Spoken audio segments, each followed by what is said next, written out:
lakini tutajikaza ili ndio tunafuatilia. We're going to try to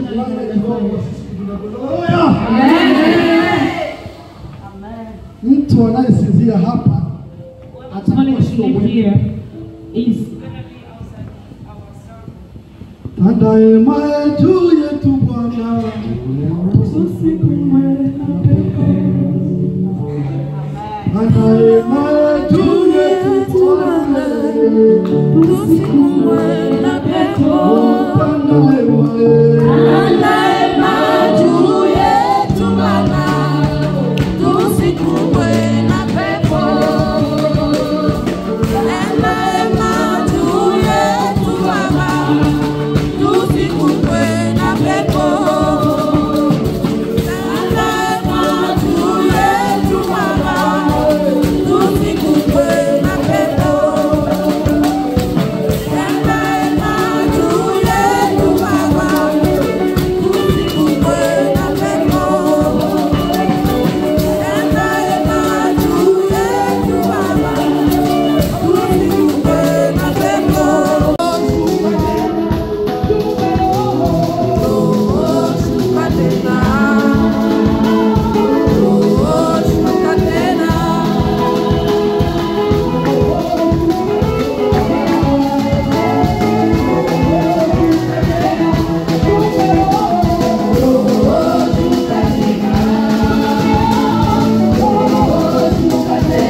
kwa sababu utakapokipokea kutoka kwa mtume, because once we receive from the apostle, itakufanya wewe ujisikie kwamba mimi nimekuwa huru. It's gonna make you feel that you are truly free. Bwana Yesu asifiwe. Amen.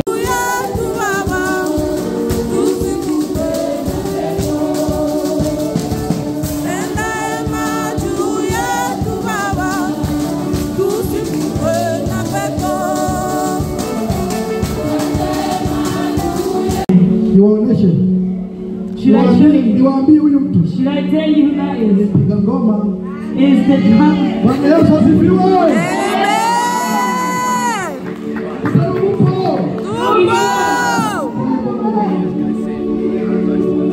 Nilipanda Mungu kwa njia ya imani.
Kwa Mungu kuna mzee, unasikia sauti hapa?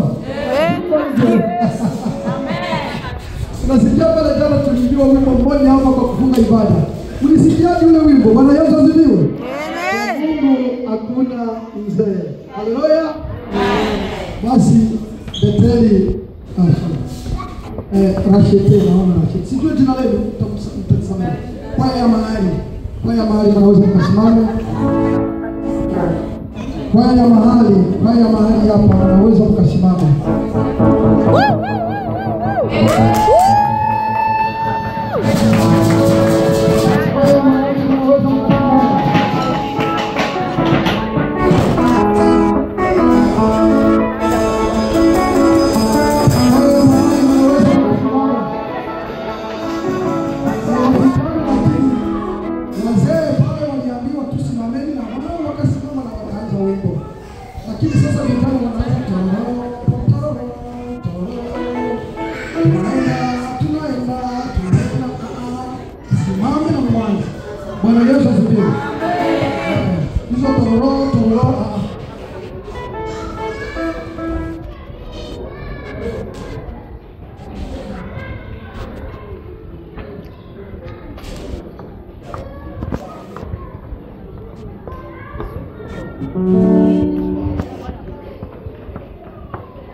Kwa pendo la Mwokozi, wafurahi sana kuona. Kwa pendo la Mwokozi, wafurahi sana kuona. Kwa pendo la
Hallelujah Baba, katika jina la Yesu. Hallelujah, hallelujah. Baba mchungaji Mulonda Abu, karibu katika eneo hili, karibu. Piga mikono.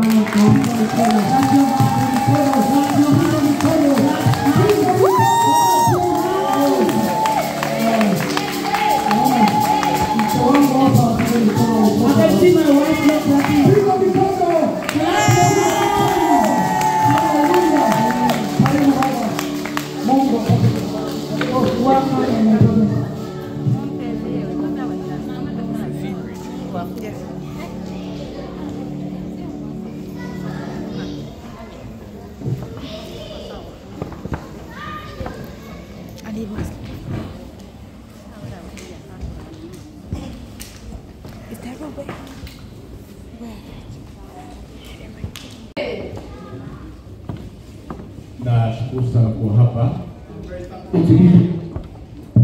Nashukuru viongozi wa kanisa hili. Nashukuru pia mtumishi wa Mungu Camps. The man of God Camps, ambaye amenialika hapa, who has invited me here. Nashukuru pia kwa watumishi wa Mungu walio hapa. And I thank all the men of God that are here. Mungu awabariki. Kabla ya kuanza na mambo yote, tutamwomba mama wangu wasimame waombe kwanza. I'm going to ask my wife to stand up and pray to God. Karibu kwa mama. Amen.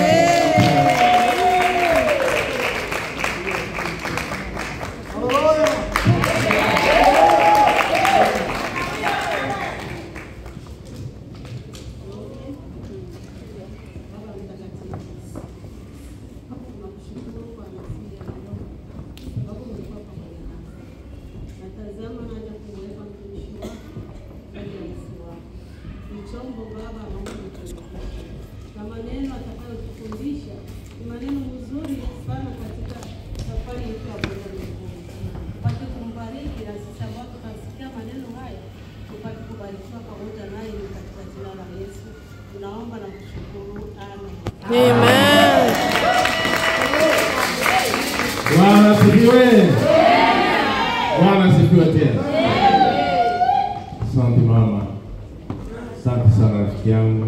Thank you very much, my friend. Bila wewe hakuna chochote ambacho naweza. Without you, there's nothing I can do. Wewe sana. You are my helper. Leo tuna mambo ambayo tutayazungumzia. Today there are things that we will talk about. Ni yale ambayo mchungaji amehubiri jana. It's basically what the pastor preached yesterday Kuhusu milango ya kuzimu. about the doors of hell. haitanishinda kanisa. will not prevail or overcome the church. Milango ya kuzimu The doors of hell haitakushinda wewe, will not overcome you sababu una nguvu. because you have strength. Kama ujue kama una nguvu, And if you don't know that you have strength, neno la Mungu napenda kukushauri leo, the word of God wants to advise you today ujue kwamba uko special. to know that you are special. Neno la Mungu linafunuliwa kwetu. The word of God is revealed to us. Mungu aliona kwamba sisi hatuwezi tukamjua, God saw that we would not be able to know him, akajifunua mwenyewe and he revealed himself kupitia neno lake, through his word, kupitia Yesu Kristo. through Jesus Christ. Na wakati tunaposoma Biblia, And when we read the Bible, lazima tuwe tunatafuta au kusikia sauti ya Mungu. we must always search or seek to hear the voice of God. Haya maneno ninayoyasoma The words that I am reading, ni pumzi ya Mungu au ni ya nani? is it the breath of God or who is it? Sababu mambo ya Mungu Because the things of God na nguvu za Mungu and the power of God, zinafichwa katika neno lake. they are hidden in his word. Ukijua neno If you know the word na kuliishi, and live according to it, utakuwa na nguvu. you will have strength. Na tunaposikia hapa milango ya kuzimu, And when we hear about the gates of hell, haitanishinda kanisa. it will not overcome the church. Labda utajiuliza milango ni nini? Maybe you'll ask yourself, what are gates?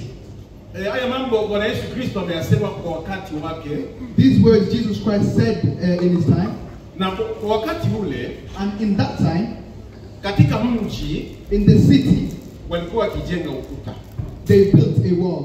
ukuta ambao unazunguka mji wote. A wall that went all around the city. Sasa wanaacha mlango, And they left a door. na ni pale kwenye mlango And it's through that door, kulikuwa walinzi. there were guards. Ni pale kwenye mlango It's on the door, kulikuwa maskari wote wa kulinda mji, there were all soldiers who protected the city. kiasi kwamba maadui So that if the enemies, hata wafanye namna gani waingie, hawawezi kuingia, even if they tried to enter, they would not enter. sababu pale kwenye mlango Because on the door, kuna nguvu, there was strength. kuna maskari. There were soldiers.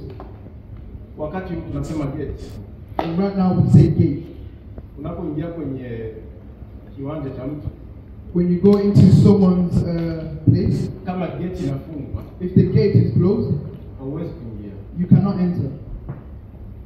Kwa hiyo tunaona mlango, So we see that a door, kwa haya mazingira tunayoyasema hapa, in these circumstances that we say them in, kwa nguvu, it was strength, uwezo. ability. Na kama Bwana Yesu Kristo alisema kwamba milango ya kuzimu And if God, Jesus Christ said the doors of hell haiwezi kulishinda kanisa, cannot overcome the church, na maana nguvu za kuzimu, meaning the power of hell, nguvu za shetani, the power of Satan, nguvu za mapepo the power of demons, hazina uwezo, has no ability. haziwezi kushinda hata siku moja. It cannot overcome you even on one day. Na hili ni tangazo kubwa sana, And this is a big proclamation. tangazo la Yesu Kristo mwenyewe. The proclamation of Jesus Christ. Anakuambia milango ya kuzimu It says the doors of hell haiwezi kulishinda kanisa. cannot overcome the church. Hata ibilisi anajiinua namna gani, Even if Satan brings himself hata up, mapepo yajiinua namna gani, even if demons bring themselves up, hata watu wenye wivu wajiinua namna gani, even if jealous people exalt themselves, utakuwa mshindi. you will be a winner. Neno la Bwana, The word of God. siri ya Bwana inalindwa, The secret of God is protected. inakuwa katika neno lake. It's in His word. Na wakati Amen. unaposikia neno, And when you hear the word, fuata lile neno, follow the word. sababu ukilifuata neno la Yesu Kristo, Because if you follow the word of ni Jesus hapo Christ, kunaonekana siri ya wokovu, it's there where you find the secret of ni hapo salvation. kunapatikana siri ya ulinzi, It's there where you find the secret of ni hapo protection. kunapatikana siri ya kulinda nyumba That's yako, where you find the secret to protect your home, hata kulinda kazi zako even to protect your works, na kulinda maisha yako. and to protect your life. Kwa hiyo hili neno ambalo tunalihubiri leo So this word that we are preaching today, ni neno ambalo Bwana anafunua kwako siku ya leo, it's a word that God is revealing to you today. kusema ya kwamba milango ya kuzimu To say that the doors of hell haina uwezo katika maisha yako. has no ability in your life. Milango ya kuzimu The doors of hell haina uwezo wa kuharibisha watoto have wako. no ability to destroy your Milango children. Milango ya kuzimu The doors of hell haina uwezo wa kuharibisha ndoa yako. has no ability to destroy your marriage. Bwana asifiwe. Amen. Tangazo la Bwana Yesu Kristo. The proclamation of Jesus Christ. Ndio maana unaposoma Biblia, And that's why when you read the Bible, angalia yale mambo yanayofunuliwa. look at the things that are revealed. Unaweza kusoma hata chapter 2-3. You can read 2 or more chapters, Lakini chunguza sauti ya Mungu sehemu gani? but see the voice of God and where it is. Sababu neno nasema kwamba Because the word says, maandiko ambayo yanapumzi ya Mungu the words have the breath of God. yote yanafaa They are beneficial katika kujenga kanisa, in building the church, katika kuhimiza watakatifu. in uplifting the believers. Na kwa hiyo unaposoma tu Biblia, And when you read the Bible, angalia mahali ambapo kuna sauti ya Mungu. look at where there is the voice of God. Unaweza kusoma maneno mengi, You can read a lot of words, lakini nenda ukatafute but keep searching katika yale yote tunayosoma hapa. in all these things that I'm reading. Pumzi ya Mungu yapo wapi? Where is the breath of God? Maneno ya Mungu ya kutoka kinywani mwa Mungu yako wapi? Where are the words that come from His mouth? Aya, kuna neno moja kubwa hapa. We have a big word here. Milango ya kuzimu The doors of hell haitanishinda will not overcome the church, na kanisa ni wewe. and the church will not overcome the church. Ina maana kuna vita. Meaning there is war. Watoto wa Mungu tuna vita. Children of God, we have war. Na kwa ajili ya upendo And because of the Lord, Bwana Yesu Kristo Jesus Christ, akupenda tukae kama wajinga. He did not want us to sit like Alipenda Christians. tuambia kwamba tuna vita vikali. He wanted to let us know that we have war. Maisha ya Kristo sio rahisi. The life of a Christian is not easy, Sababu wewe una uzima. because you have life. Ndani yako kuna nguvu. In you there is Ndani strength. yako kuna baraka. In you there is blessing. Na watoto wako wana baraka. And your children have Na kila blessing. chochote kinagusa kila baraka. Every time you touch is a blessing. Kwa hiyo hili si ana amani kabisa na wewe. So the Satan does not have peace. Hana amani kabisa. He has no peace. Anatumia hata watu unaowategemea He will use people that you kwa trust kuweza kukuvunja so moyo. that they can break your heart. Na wewe utavunjika moyo And you will be heartbroken ikiwa ujue siri hii. if you don't know this secret. Lakini Bwana anakuambia kwamba But the Lord tells you milango ya kuzimu the doors of hell haiwezi kuharibu kanisa. will not overcome the church. Lazima usimame You must stand na uwe mvumilivu and you must be patient na mpaka utashinda tu. and you will overcome. Nasema kwamba vita vyetu, Our war, vita ambavyo tunapigana, the war that we are fighting, ambavyo tutavishinda, the war that we will overcome, vinapatikana katika kitabu cha Waefeso it's in the book of Ephesians, ile sura ya 6 chapter 6, na verse ya 13 verse 13 hadi 18. to 18. Hapo ukisoma hapo, If you read there properly, neno la Mungu nasema kwamba vita tulivyo the navyo word of God says that the battle that we have sio vita vya maneno, is not the battle of words, ni vita vya kiroho, it's spiritual battle. ni vita vya ulimwengu wa roho. It's the spiritual battle. Na ukipenda kushinda vita hivyo, And if you want to win that war, acha kujilia watu wa maneno. stop answering people with words. Acha kujilia watu wa mazarau. Stop answering people who overlook. Wekangana na Yesu Kristo. Hold on to Jesus Christ. Kangana na Yesu Kristo. Hold on to Jesus Fanya Christ. urafiki wa kipekee na Bwana Yesu Kristo. Be friends with Jesus Uwe Christ. na siri yako ya kipekee na Bwana Yesu Have Kristo. a secret with Jesus Uwe Christ. na saa ya kuambia Bwana Yesu Kristo, Have a time to tell Jesus Baba Christ, nisaidie. Father help me. Baba nisaidie. Father help me. Saidia mke wangu. Help my wife. Saidia jamaa langu. Help my family. Saidia kazi yangu. Help my works. Wewe peke na Yesu Kristo. You with Jesus Christ. Kwa watu tasikia maneno mengi. Because the people you hear a lot of words. Hata ufanye namna gani. Even if you do what you do, Hakuna wanadamu watakuhurumia. there are no humans who will have mercy on you. Kuna rafiki mmoja alisema hivi, There's a friend who said this. kama wewe If you haupendi kuona jinsi watu hawana shukrani, you don't want to see how people don't have gratitude, uache kusaidia watu. stop helping people. Sababu unakusaidia tu, Because when you help, unaingia kwenye shida. you enter a problem. Sasa ukitegemea kwamba wale ambao unawasaidia And if you think that the people who you are watakuwa helping, marafiki zako, they'll be your friends, unadanganyika sana. you're deceived. Utaendelea kuumia You'll continue to be hurt. sababu wale ambao unawasaidia, Because the people you are helping, wale ambao unawategemea, the people you are dependent na on, ndio wale watakuvunja moyo, they are the ones who are going to break na you. ndio wale watakushusha, They are the ones who are going to na overlook. ndio wale watakuwa maadui wa watoto zako. They are the ones who are going to be enemies of your children. Tell him. How do you say it? Kweli. Lakini je, Kweli. acha Because kusaidia watu wengine. are we ever going to stop helping others? Huwezi kuacha. We cannot stop. Sababu katika kutenda hilo tuna nguvu. Because in doing that we have strength. Ninapokubariki mimi, When I bless you, sasa wewe si kinyume cha kubarikiwa. and you, when I have blessed you, Unasimama kunitesa mimi. you stand in order to bless me. Unasimama kunidharau mimi. You stand and overlook me. Mimi sitaongea lolote. I won't speak a thing. Lakini Bwana yule aliyeniambia nikubariki, But the Lord wants me to bless you. ndiye atakayekujibu. He's the one who will answer. Kuna siku moja mimi nilikuwa natumika kazi pale Islands. There's one day where I was working in Ireland. Mimi kulala usiku, When I slept in the night, naona ndugu yangu mmoja ambaye amefariki anashuka kabisa kwa roho. Maana yake alikuwa malaika. I saw my friend who was died just appear. Nikamwona anakuwa mzuri na sura nzuri sana. I saw him, he was very beautiful. Nilipomwona When I saw him, nikasikia walikuwa wanasema kwamba I heard my heart say, umsaidie huyu mtoto wake asome. help his child so that they can Mtumishi wa study. Mungu alifariki, This man of God died, lakini watoto wake wote hawakusoma. but all his children did not study. Na kwa hiyo wewe fanya nguvu So you do all you can umsaidie mtoto wake asome. to help his child study. Inaenda kumchukua mbali sana. I went and took him from my family Akaanza kusoma katika university. and started studying in uni. Miaka mitano kwenye university. 5 years in university. Akapata lisansi. He got an answer. Lakini alipomaliza masomo, But when he finished his studies, hakuna hata shukrani moja ambayo nimeipata katika jamaa lake. there's not any gratitude that I received from his family. Wengine walijinua sema mimi niko na kipendeleo. Others exalted themselves, saying that I have favoritism. Mungu aliongea sana. They said a lot of things, Lakini niliamua kukaa kimya. so I decided to stay quiet. Sababu kama nimefanya hilo, Because if I have done that, ilikuwa siri yangu na Bwana. it's between me and the Lord. Sikuifanya kwa ajili ya mtu mmoja. I did not do it for anyone. Nimefanya kwa ajili ya Bwana. I did it for the Lord. Hata mke wangu nilimwambia, I even told my wife, kama huyu ndugu namsaidia, if I'm helping this si person, kwa ajili yangu mimi. it's not for me. Simsaidie sababu ni kaka yangu. I'm not helping him because he's my Simsaidie brother. sababu ni ndugu yangu. I'm not helping him because he's my Lakini relative. Bwana ametenda. It's the Lord who has done it. Ni Bwana anamsaidia. It is the Lord who is Ni helping him. Bwana anamuinua. It is the Lord who exalted him. Na mke wangu akakubali. And my wife agreed to it. Na tukafanya miaka 6 And we did 6 years, tunatoa pesa kila mwezi chakula. giving money every month to Yeye give na mke wake na watoto watatu. for him and his wife and his children. Lakini katika jamaa But in the family, yale aliniletea matatizo. it brought me problems.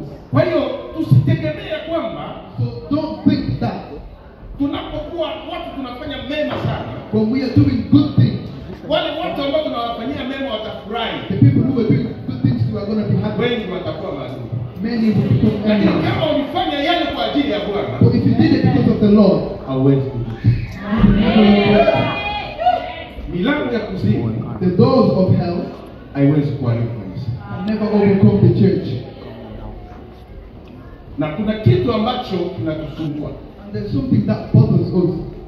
Mara kwa mara watumishi wa Mungu tunashindwa kujua kwamba tuna Mungu aliye na nguvu. Frequently, the men of God, we forget that we have a Lord who's Hakuna powerful. nguvu ambazo mtu yoyote yule anazo kumshinda Mungu tunayemwabudu. There's no one who has power over God. Sijui mmesikia mambo ya apostle pale. I don't know if you heard the prayers of the apostle.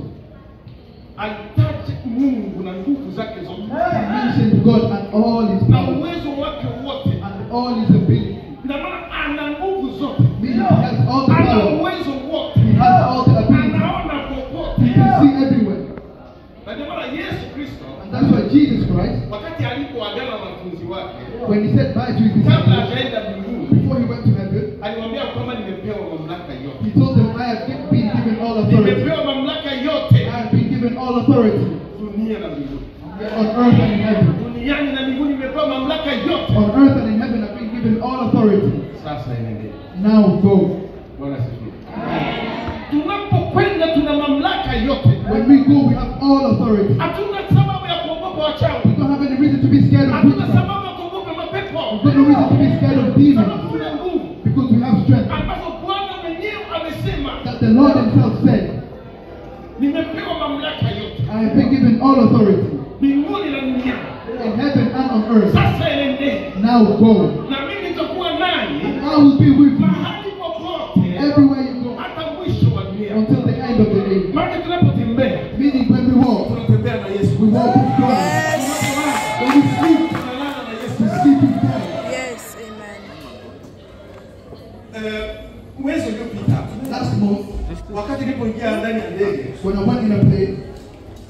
nikasikia kaoga na ndege ni ndege. I was a bit scared because it's a plane. Lakini sikia sauti. But I heard a voice. Inaambia kwamba usiogope. It told me that do not be scared. Utafika salama. You will arrive safely. Bwana asifiwe. Nilianza kucheka nilikuwa mwenyewe. I started laughing when I was by myself. Nikacheka fulani nikacheka. I was laughing, I was happy. Jamani ni Mungu wetu Mungu wa ajabu. Our God is an amazing God. Ni Mungu anayesema. He's a God who speaks. Ni Mungu anayekupenda. He's a God who loves us. Inawezekana hausikie sauti yake. Maybe you don't hear his voice. Lakini anatembea pamoja na wewe. But he walks with you. Anakulinda mchana na usiku. He protects you day and Na night. mambo mengi anayofanya lakini hayaoni. And everything he does that you do not see. Unaona hata watu wengi utaona kuna watoto wazuri sana. We see many people that have got beautiful children. Iko na mke mzuri sana. Has a beautiful Iko wife. na mume mzuri sana. Look at that. Lakini hayaoni. But he can't see that. Anaona kama ni kawaida tu. But he sees that as normal. Anaona kama ni kawaida tu. Speak to his wife and thinks that's normal. Watu wanabaki Afrika na ministri wanaelewa Afrika hapa England. People stay in Africa trying to come here in Lakini England. wao wanafikiri watoto wako wa England. But you arrive with all your children. Unajua maadui wangapi walikuwa hawakuwa wanapenda hao Do vitu. you know how many any Ni wa maskini wanalia kila siku. there are many people who are poor, they cry every day. Wanalia. They cry. Lakini anakaa sehemu ambao hata wa ministers hawawezi kufika hapa. But they stay in a place where ministers cannot even get here. They cannot live here. Lakini wewe unaishi. But you live here. Na watoto wako wanasoma. And your children are studying. Masomo ya ajabu. Awesome universities, Masomo mazuri sana. awesome schools. Lakini unalia. But you still cry. You still cry. Ni maskini. Kwa nini unapambana katika I am poor. Almost five. na mimi wanacheka. God is just laughing. Nasema wanadamu sio mtu kweli. A human being is very. Na maana Mungu anatubariki kwa mambo mengi sana. Meaning God blesses us in a lot of ways. Mengi sana. A lot of ways. Ukanyaga katika nchi hii. Stepping in this country, Unaanza kuitwa British. you start being called British. Kwa mtu ambaye anatoka Karamba. A person who's from Kalamba, Hasa sio wewe. especially those from the mountains. Watu wanaanza kutegemea. People are dependent on you. Watu wa Afrika wajua kama mtu anabariki. People in Africa, they Lakini know wewe that person unashajua. that. But you know. Wao ndio wanaweza kuambia watu wa Afrika, fulani alikufa. You tell the person in Africa, oh, this person died. Yeye kwa mmoja na yuko Afrika. The person in Africa is asking, oh, what's he Lakini doing? wewe unashajua. But you already know everything. Sababu Mungu amekujua. Because God has prepared you. Amekuja milango yote ya kujibu. He's broken the gates of hell. Lakini ibilisi sasa But the Satan now anakuficha. is hiding you. Anakuficha sana. He's hiding Kuna you. watoto wazuri You sana. have beautiful children. Kuna mke mzuri You have sana. a beautiful wife. Kuna mume mzuri You have sana. a handsome Kuna kazi husband. nzuri You sana. have a great job. Unaishi katika nyumba You nzuri. live in a beautiful house. Unatembea kwenye gari. You travel in a car. Lakini wa kwanza wa kulia ni wewe. But you are the first to Wa cry. kwanza bana jirani maskini ni wewe. You're the first person to think that you are poor. Sababu ibilisi anakuficha. Because the devil is hiding the secret. Anakuficha baraka zako. He's hiding your blessings. Lakini ungejua jinsi una baraka. But if you knew how blessed you were, Ungejua jinsi unainuliwa. if you knew how uplifted you were, Ungejua jinsi Mungu alifunga milango ya giza. if you knew how God closed the gates of hell for you to get here, Unakuwa mtu wa kuabudu. you would just be worshiping Na kusema kila siku haleluya. and say hallelujah, Haleluya. hallelujah. Kwa hiyo ibilisi So the devil, anafunga vitu vingi. he closes a lot of things. Na ndio maana Yesu alipenda akuambie siri. And that's why Jesus Christ wanted to tell you a secret. Watu wanatumika kazi People work na wako na akaunti, and they have accounts. lakini ndio watu wa kwanza kulia. They're the first people to cry. Ndio watu wa kwanza katika nyumba zao wanakuwa fujo. They're the first people in the house. They're always quarreling. Milango ya kuzimu. Gates of hell. Watoto wanashindwa kuheshimu wazazi wao. Children do not respect their parents. Milango ya kuzimu. The gates of hell. Watu wanajaa chuki sana. People have hatred. Milango ya kuzimu. The gates of hell. Ndoa zinaharibika. Marriages have been broken. Bibi yako ni mzuri sana. Your wife is very beautiful. Na wengine wanamtamani. And others envy her. Lakini wewe unaona kama kitu kimoja ambacho kinao. But you see that as glorious. Oh, that is so cute, guys. I'm gonna knock out. When your husband walks, Wanampenda sana. females look at her. Lakini wewe ukimwona acha wewe. But when you see her, like, oh, miracle. milango ya kuzimu. The gates of hell. Magonjwa hapa na pale. Sickness is here and there. Madhaifu hapa na pale. Illness is here and there. Magonjwa ambayo hayatulie kabisa. Sicknesses that cannot be healed. Mpaka unajiuliza nini ni nini? And ask yourself, what is it with me? Unapolala unasikia kwamba hutaamka. When you speak, you think you won't wake up. Lakini unashukuru Mungu unaamka. But you thank God that you're woke. Wengine wana magonjwa ambayo hayana dawa. Others have illnesses that have no medicine. Lakini sababu Mungu anakulinda. But because God protects you. Kuna waliopata magonjwa hao wakafariki. There are people who have that sickness Lakini and ungali die. tu mzima. But you're still alive. Na unaendelea kulia tu. And you still cry. Oh me. Kama kuna mambo mengi ambayo ibilisi anayaleta katika maisha. There are many things that the devil brings in our life. Milango ya kuzimu. The gates of hell. Wivu watu. Jealousy of people. Apendi mwenzake abarikiwe. He doesn't want his friend to be blessed. Apendi mtoto wa mwenzake abarikiwe. They don't want his friend's child to be Apendi blessed. mwenzake apate kazi. They don't want their friend to get a job. Lakini anasahau kwamba But they forget that mtoto wa mwenzako akipata kazi, when your child's friend gets a job, atabariki watoto wenu. they will bless all the children. Siku tulisikia mchungaji akili kazi imeisha. When we heard that perspective God Nimelia sana mimi na mke wangu. I cried a lot with my wife. Tena nikapata habari kusema kwamba na wale ndugu zetu wote waliokuwa wakitumika wameondolewa. And we got told that all the people who was working there, they all got Nikasema redundant. Mungu ni nini sasa? Oh, what is it now? Mtumishi wa Mungu ni nini? What is it now? What is it? Lakini saa moja nikaa sehemu moja. But then when I sat in a specific place, Nikasikia sauti inaingia kwamba anaingia kwenye new season. I heard a voice telling me we were going in a new season. Bwana asifiwe. Bwana asifiwe. Ina maana ukiwa kitu kinafika kwako mtakatifu. Meaning, if there's something that happens to you as a believer, Sio kwamba wewe uko mtu wa Mungu. know that you are a person of Na God. yule unayemwamini And the person who you trust ana uwezo wote.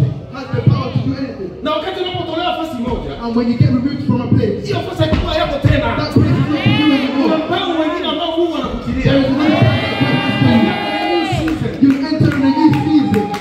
Bwana asifiwe.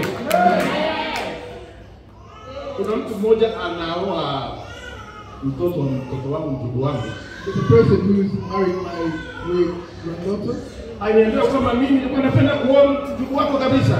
They said, oh, I wanted to marry a Nilipanda granddaughter. shamba ya miogo, I was getting cassava, miogo yote ikaoza. and all the cassava got rotten. Sasa napenda sana nilime tena mwaka huu. And now I want to plant again this year. Ndio nitakuja sasa kuoa mwaka ujao. And then I'll come marry the year after. Nikasema sasa huu mwaka utalima nini? And I said, in that year, what are you going to Talima plant? miogo ndio kama bahati kabisa. I'm going to plant cassava. Nacheza. And I laughed. Sasa wewe ukipanda miogo, So you, if you plant ikaoza, cassava and it got rotten, project ikaharibika. your project was broken, Tena unaenda kupanda ile miogo. and you're going to do the same thing again. Inawezekana. Is it going to be possible? Sauti ya Mungu inaweza kuambia kitu kimoja. The voice of God can tell you one thing. Lazima ukumbuke You must always remember kuingia kwenye new season. that you're entering a new season. Kama hiki kinakosea, If this stops, ingia kwa mambo mengine. go into other things. Kwa hiyo unapoona kazi yako inasimama, So if you see that your job has stopped, jua kwamba Mungu know that God atakuingiza kwenye new season. into a new season. Sio sana kujalia. It's not time to cry. Yes. Si mtu anaona. A believer is not a person of Kila God. chochote ambacho kinafika kwako Anything that happens to you, kinafungua milango ya ajabu it sana. opens doors. Mimi sikuwa najua kuomba Mungu. I didn't know how to pray. Nilikuwa kijana ambaye nilikuwa napendwa sana mabinti. I was a young man who was very loved with women. Kiburi kinapanda kabisa. I had pride. Kiburi kinapanda. I had pride. Na nilikuwa nasoma, And I was studying. tena nilikuwa na akili ya masomo. I was very intelligent. Nilikuwa na coordinator pale. I was with the coordinators then. Tena nilikuwa pionnier commandant general. Yes, I was that. IMP. Nikisimama naimba, When I stand and sing, naimba kweli. I sing. Ndio maana hata kama niko mzee, That's why even though I'm an old man, anajitahidi kuimba. I try my best to sing. Lakini hapo niliingia kwenye magumu sana. But I entered into a lot of difficulties. nilienda kupenda na mwanamke mmoja. I loved this woman. Yule mwanamke akanipenda kwa nguvu nguvu. And that woman loved me so Na mimi much. nikasema sitakuoa. And I said, I will not marry you. Nakwambia ni ndogo bali mmoja ambaye sijawahi kuona. The person is going to take the witchcraft of me. Mahali popote nilikwenda, And wherever I went, sijaona ulozi kama huo. I don't see witchcraft like that. Nikisema macho hivi naona. If I close my eyes and see her, Anajua wewe. I don't think you're going to die. Nifanye hivi ndio. Even if I do this, I see Kuna her. kisa hata kulala. Even if I go to church, I see her. Hakuwa mwenyewe kulala. Or there was no way to sleep. Na leo utakufa. And today you're going to die. Na mimi nitakutia utakuwa mzimu yangu nitaweza kutia wana. And I will take you to Rwanda. Mchawi wa Kirenga. She was a witchcraft from Jamaica. Yangu nilishia. And I was weak. Nilitafuta Yesu siku hiyo. I looked for Jesus, I couldn't find him. Nilitafuta Yesu siku hiyo. I looked for Jesus that day. Sababu Mungu alinihurumia. But because God had mercy on Kuna me. wengine hata hiyo saa kutafuta hautaipata tena. That time you think like you should always seek him. Alinisumbua. She made me trouble so much. Nikaanza kukumbuka hizi nitazikwa. And I was thinking about how I'm going to be buried. I said, oh, I must go and repent. When nilienda kutubu kwa Reverend Gambo, When I went to repent, mimi nilikuwa navaa maklep de Paris jana kabisa. I was wearing beautiful clothes. Sikuvaa tena nguo za zamani. I never wore good clothes again. Wakati nilifika na mmoja mchungaji ananiambia, karibu professor. The pastor said, oh, welcome, professor. I said, this is my professor. I am better than him. What's this guy, bro? Nilianza kutubu dhambi bwana. And started repenting there. Kuna watu asema utaficha dhambi. There are people who think they can Na have maana it. unakuwa na moto ndani. Meaning, you don't have fire behind you. Siri zote nilizitoa. All the secrets I gave up. Siri zote hata niliwa kweli nisema niliiba. I revealed all the secrets. Na kisha kuombewa tu. And after I got prayed for, Yule pepo aliyekuwa ananifuata. the demon that was chasing me, Nikaanza kumsikia anaanza kuongelea kule. I started hearing him talking from me. Ndio wao unaokoka kabisa. The demon was saying, oh, you are saved. Unatubu dhambi. You're repenting. Naona kwa kweli unaokoka. Oh, I see now you are saved. Sitakupata tena. I want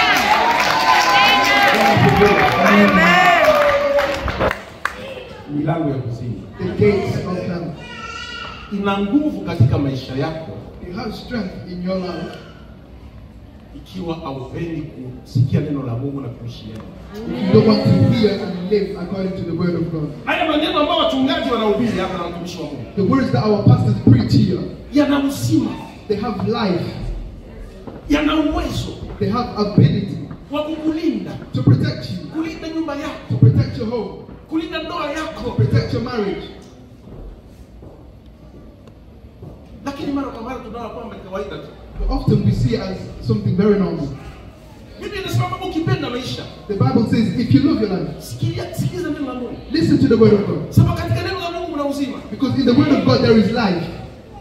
Ukiwa mtu ambaye unasikia neno la Mungu If you are a person who listens to the word of God na kuishi neno la Mungu, and live according to it, Mungu atakulinda. God will protect you. Bwana sifiwe. Amen.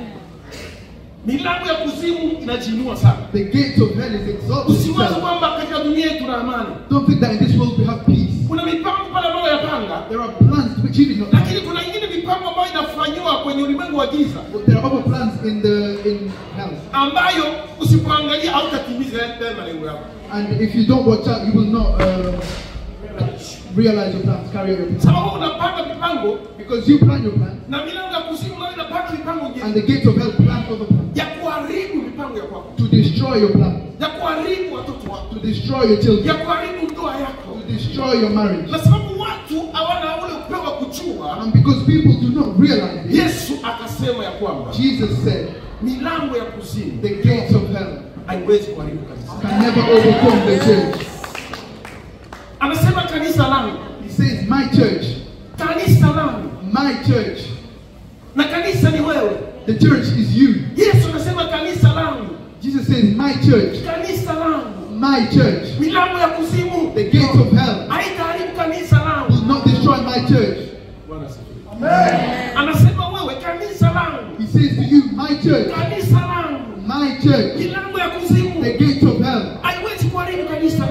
overcome my church. Na maana kuna mambo mengi ambayo yanafanyika kinyume chako. Meaning there are many things that happen behind your back. Kuna maadui wengi walio pale kukuharibu. There are many enemies who are ready to destroy you. Kuna nguvu za giza zinafanywa pale hata Afrika kama sehemu nyingine watu hawalali wanatafuta namna kukuharibu. There are a lot of demonic actions that happen against you. Na ndio maana Yesu anakuambia kwamba And that's why Jesus says that kuna milango ya kuzimu. there are gates of hell. Kuna nguvu za shetani.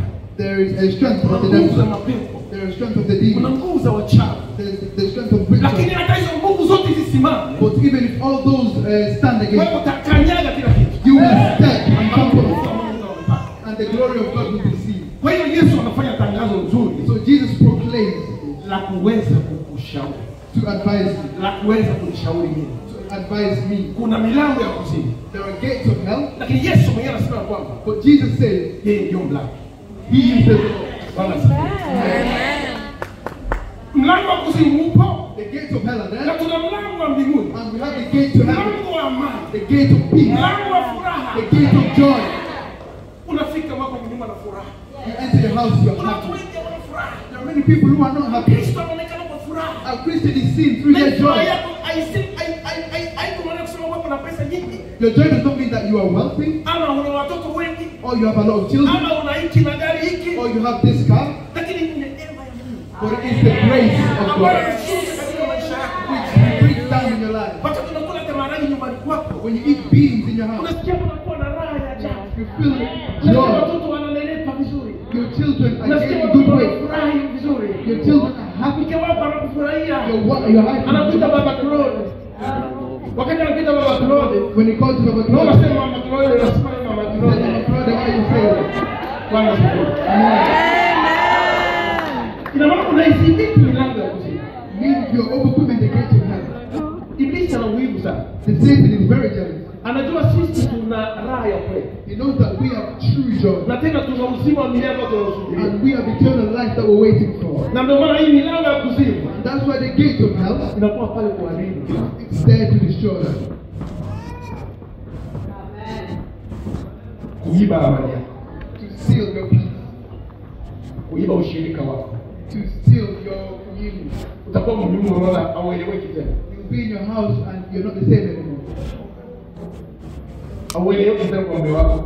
Your wife does not see you as Haueleweki kwa mke wako. your husband does not see you. Watoto hawakuelewi tena. Your children do not understand you anymore. Majirani hawakuelewi tena. The neighbors do not understand you Majibu anymore. ambayo unayatoa hayawezi kujenga. The answers that you give do not build. Lakini Roho Mtakatifu anakuambia The Holy Spirit says, unaofanya sio nzuri. the thing that you're doing is not good. Achana na mambo. Stop doing that thing. Ni milango ya kuzimu. That is the gate of hell. Kuna raha kubwa sana katika kumwamini Mungu. There is joy in believing in Jesus Christ. Kuna amani ya kweli katika kuamini Mungu. There's true peace in believing in Jesus Christ. Sababu kupitia milango ya kuzimu Because through the door of hell, tunaingia kwenye shida nyingi sana. we enter a lot of trouble. Tunapoteza vitu vingi. We lose a lot of things. Tunateswa na magonjwa. We are suffered with illnesses, Vifo vya hapo na pale. death here and there, Kukata matumaini. losing all hope. Yale yote unaona ni magumu sana. You see difficulties everywhere. Kiasi kwamba unaweza kuwa hata nyumbani kwako na pesa nyingi, You might be in your home, very rich, lakini hizo pesa unaziona kama ni ndogo tu. but the money you see as being very little. Ibilisi anaweza kukwambia hizo hazifai. Satan can tell you that is not enough. Na utalala na njaa na pesa uko nazo. You sleep hungry while you have money. Sababu akili inafungwa. Because your brain is locked. Unafungwa na ibilisi. You're locked with Uko the kwenye devil, pingu za shetani. in the chains of Satan. Milango ya kuzimu inakufunga kabisa. The gates of hell chain you up. Lakini Yesu anakuambia, But Jesus tells you, milango ya kuzimu haina uwezo kwako. the gates of hell Anakufungulia mlango wa mbingu open you the doors of heaven, ili uamini Bwana Yesu Kristo. so that you can believe in Jesus Christ. Ukipenda tu kuwa mjanja katika maisha, If you want to be smart in life, kuna vitu vingi sana unapoteza. there are many things which you lose. Umepoteza heshima zako kwa muda mrefu. You lose your honor. Ungekuwa tajiri leo lakini hauna au tajiri. You would have been wealthy, but you're not wealthy anymore. Ungekuwa na watoto lakini hauna watoto. You would have had children, but you don't have children.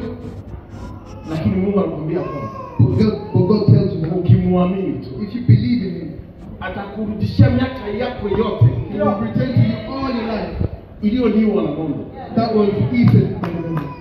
Bwana asifiwe. Amen. Anasikia kilio chako. He hears your cries. Anaona matatizo yako. He sees your problems. Anaona vikao ambavyo watu wanakufanyia. He sees meetings that are done. Vikao vya chuki vya dharau. Meetings that are for hatred. Na labda wamekuwia mtu.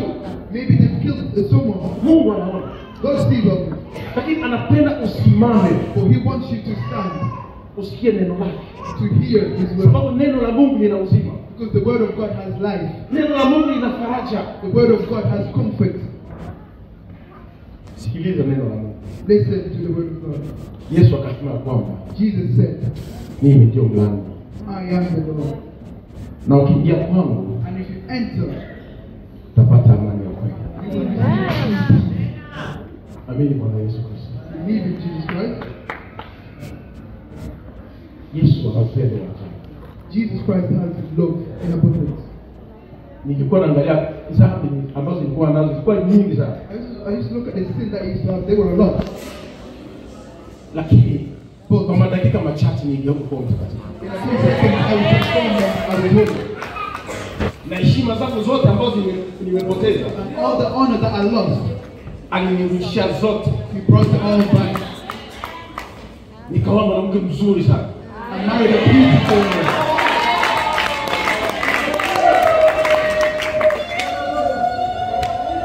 Eternal life. Uzima tena. Eternal life. Atakuwa na miaka They will have years na atakuwa na furaha. and they will have peace, joy. Na wakati ataondoka katika dunia hii, And when they leave this world, itakuwa kwa neno la kwa amri ya Mungu. it will be God's own command. Wakati sasa inasema sasa namchukua mtumishi wangu. When the time gets right, He says, okay, take my servant. Milango ya kuzimu The gates of hell haiwezi kuharibu kanisa. cannot overcome the church. Na wewe ndiye kanisa. And you are the church. Usijidharau na nguvu za ajabu. Do not overlook yourself. You have strength. Una uwezo wa ajabu. You have authority.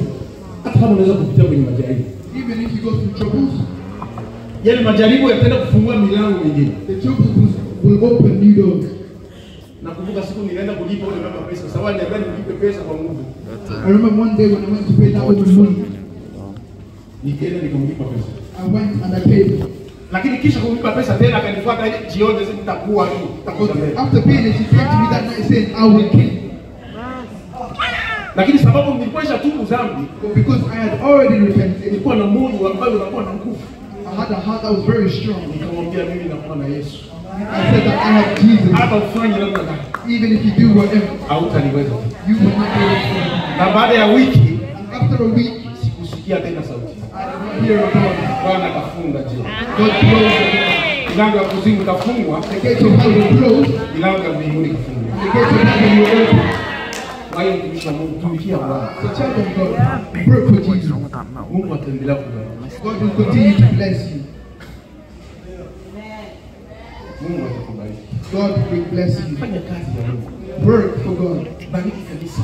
Bless the church. Kamata pesa zako situmike kazi ya kanisa. Take your money and use it for the church. Toa kwa ajili ya kanisa. And give offering for the church. Toa kwa ajili ya injili. Give offering for the gospel. Ili wewe ambao umefunguliwa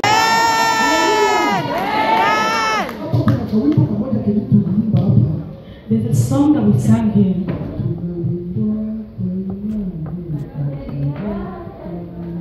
Haleluya. Jamani, sisi tunataka kuingia katika programu nyingine. We're about to go to another program because Mwenye hana kwao ataona kulipa. Haleluya. those who do not have their own house will sleep on trees. Tuingie katika kipindi cha sadaka. We're gonna go in the time of offering. Baada ya kipindi cha sadaka, After the time of offering, tutakuwa na kipindi cha mahitaji. we're gonna have a time for testimony. Pale kuna milango ya kuzimu haitashinda kanisa. The doors of hell will not overrun the church. Hesabu mambo mengi hapa. And the man of God have said a lot of things here.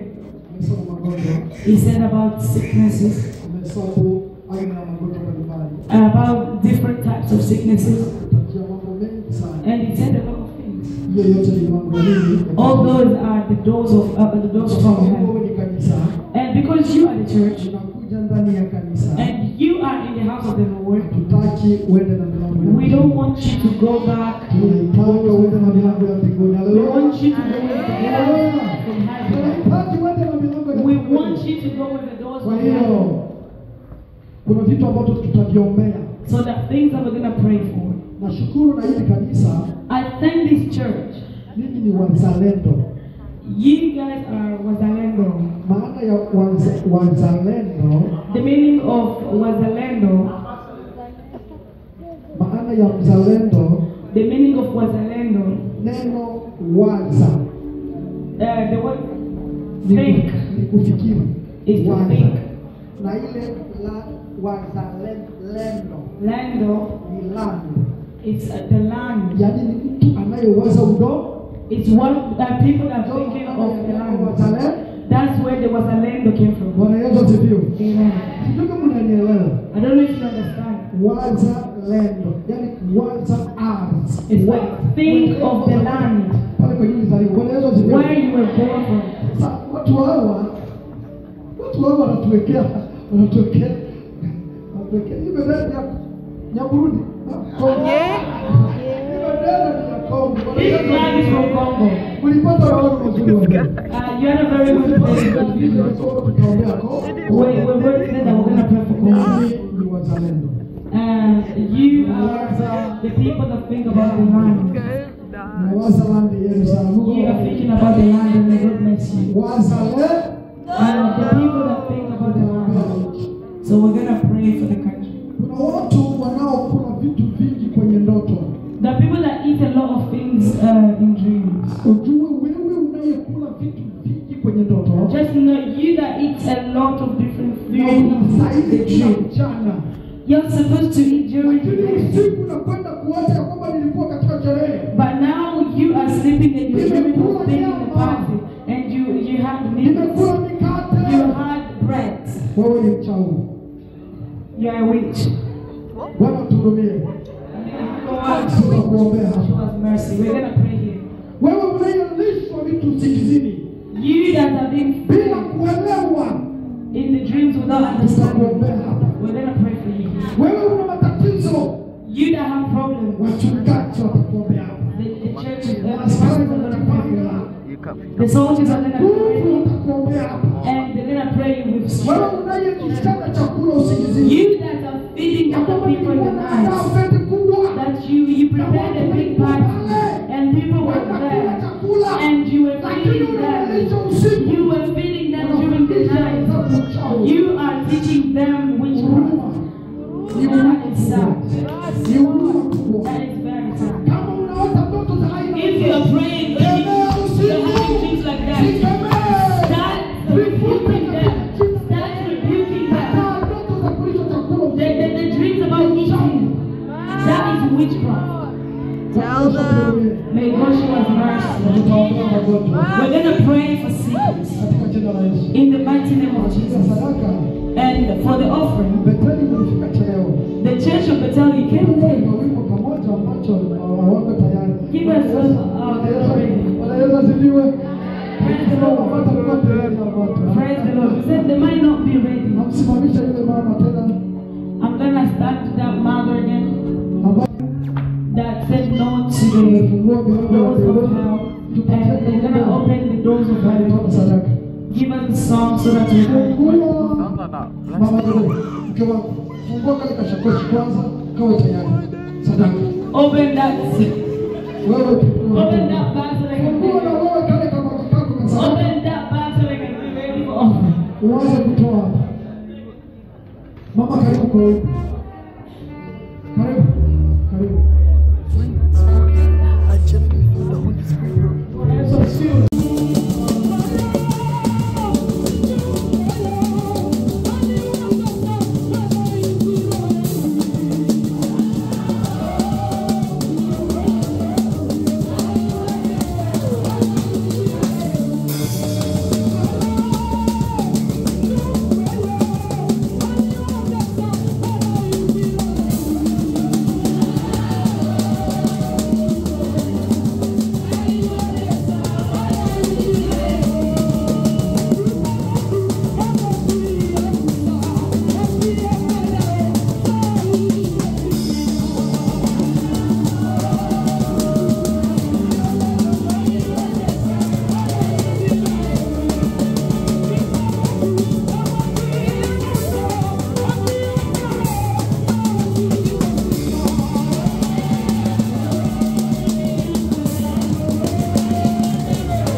gusa popote, ili sukari na presha vipate kuondoka.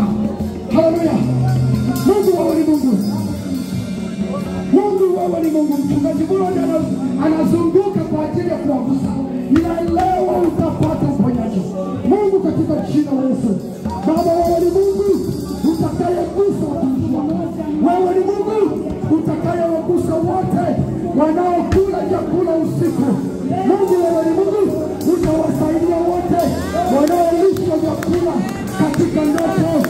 Kuja mamlaka ya mapepo, kuja mamlaka ya Tanzania.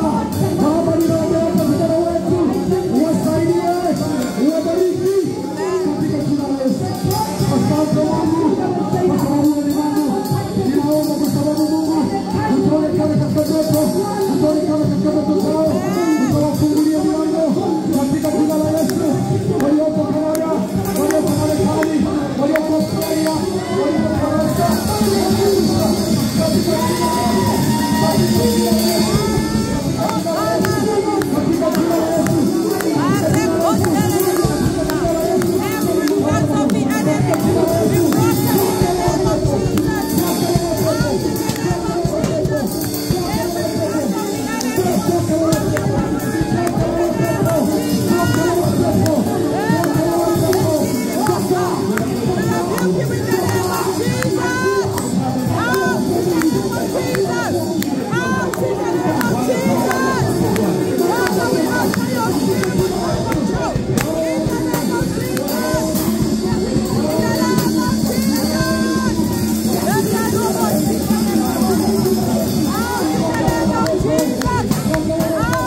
shika bega. Wewe utapandisha sauti zako.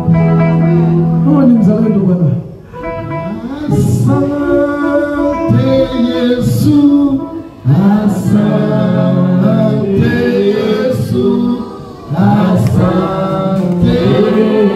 Naomba watu wote wasimame sasa tunakuombea nini?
Mchungaji na rafiki wake wa Yesu usikimbie. Matangazo, okay.